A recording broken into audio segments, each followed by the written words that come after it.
So my name is Thomas Wilson. I'm the creative director and co-studio head of Beenox, and we're here to show the Amazing Spider-Man 2 video game at GDC. So Thomas, what's new when it comes to the Amazing Spider-Man 2?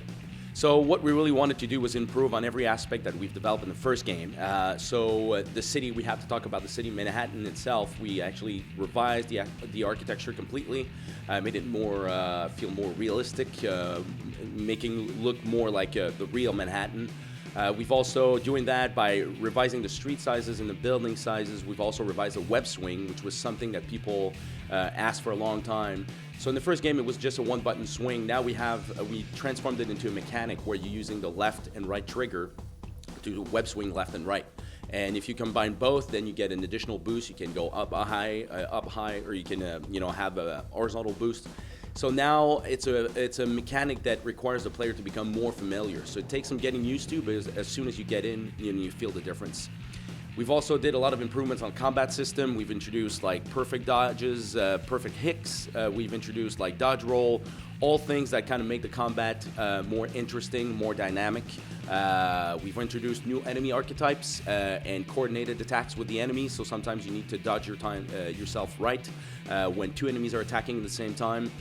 We have brutes, we have speedies, we have different enemy archetypes that require different way of approaching them. So when you fight them all together, it's not just a matter of just button mashing.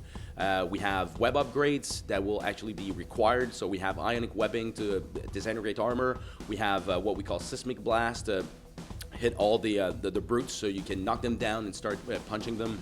The new things that we're also introducing, you can now play as Peter Parker, and we are actually using that as a narrative vessel, a way of telling a story from a more up-close and personal perspective to the character. And so we have a new dialogue system, so as Peter Parker, as the anonymous character that you are, as kind of a part-time photographer for the Daily Bugle, you get to meet some very important characters as an anonymous character, and otherwise that would have been possible if you were just like wearing a Spider-Man costume.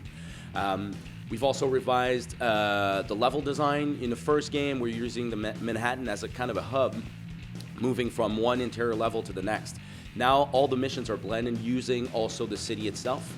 But when you're actually going in a level, we prefer to call that like kind of an open area mission.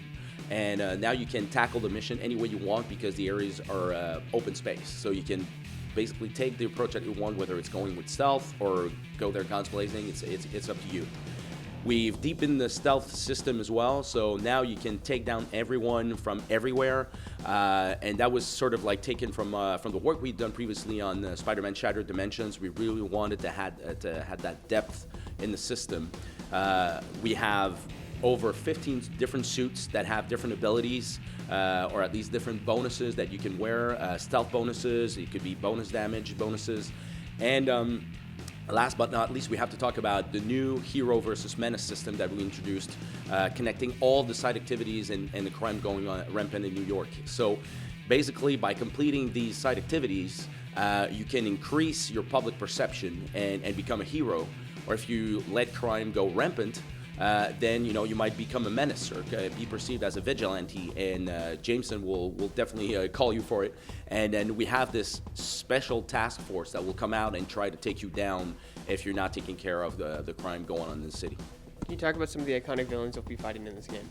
Yes, so we haven't revealed the entire cast, but we've revealed Kraven, we've seen Electro, we've seen, we're about to reveal Kingpin, but we can at least mention his name now.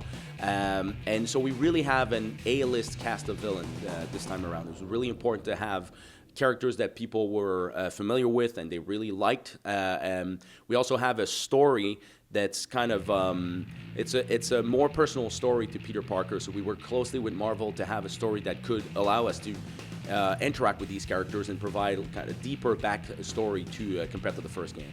Can you talk about when this game takes place? Is it a prequel or a sequel? Yes, that's a good question. The story actually is a sequel to the first game. So our first game was taking place after the first movie.